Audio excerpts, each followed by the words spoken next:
Montessori method in the modern times. Maria Montessori. Maria Montessori is an influential educator whose novel approach to education, while initially developed in the early 20th century, remains in use today. Her life story is an inspiring tale of overcoming challenges and resilience.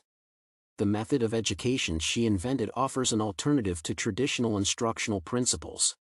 Although its popularity fluctuated over the years since its conception, and its effectiveness is debated, it is returning to the modern scientific scope. Her life. Maria Montessori was born in 1870 in the Italian province of Ancona. As a child, she expressed interest in mathematics that would eventually lead to her attending a technical school for boys to study engineering. However, she soon became interested in biology and later, medicine. As at the time these subjects were considered inappropriate for a woman, she faced resistance, including ostracism from her own family. However, in 1893 she was admitted to the University of Rome's medical faculty, becoming the country's first female medical student. It is at her medical practice that she discovered an interest in working with and educating children. Since then, she would contributed to education studies and advocated for children with developmental disabilities. The initial conception of Dr. Montessori's approach to education occurred when she observed children with mental deficiencies at a mental asylum. Examining the bland environments in which they were kept, she recognized their lack of, and need for stimulation. From there, she worked as an educator, developing a method initially intended to aid developmentally challenged children, but later coming to the conclusion that nothing prevents it from being applied to all children. Later in life, she continued her efforts to refine and distribute her education method, becoming well known and respected in multiple countries. Her work also put her in a position to advocate for women's rights and against child labor. This life story makes Dr. Maria Montessori an exceptional example of an innovator ahead of her time, and an inspirational figure to those who would follow. Her method. The Montessori method of education, developed throughout Dr. Montessori's career, differs greatly from the traditional instructional method.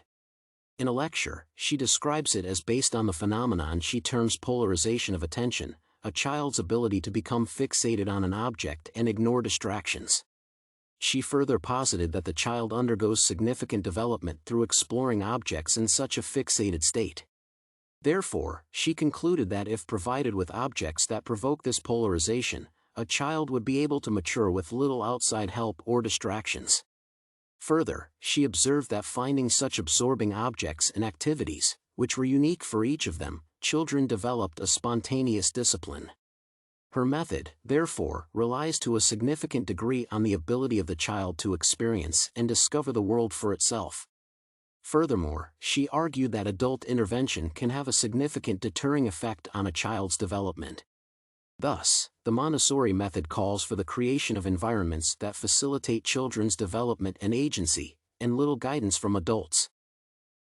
In her work, Dr. Montessori distinguishes three essential periods in a child's development.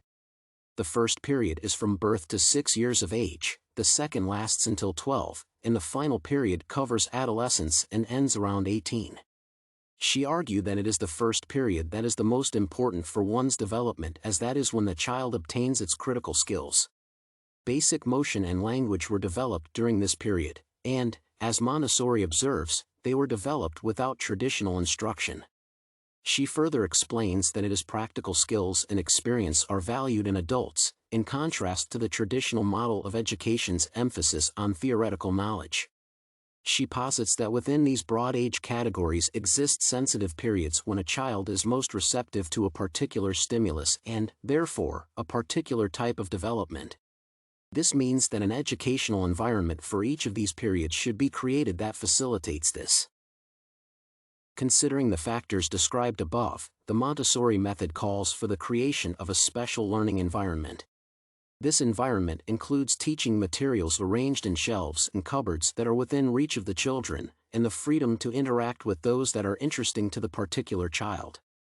Care should be taken not to place too much or too little material, as a lack of options or excessive choice can lead to understimulation or confusion, which are detrimental to the child. the method also puts significant emphasis on maintaining a child's dignity. This environment relies on the removal of obstacles to a child's natural, spontaneous learning, and calls for the minimization of a teacher's involvement. Montessori education now. During her life, Dr. Montessori's method of education became recognized across the world, and its influence can be seen, especially in preschool education, which focuses on creating a free learning environment. An international organization, the Association Montessori International, AMI, and the American Montessori Society, AMS, advocate for the further development and adoption of the method today.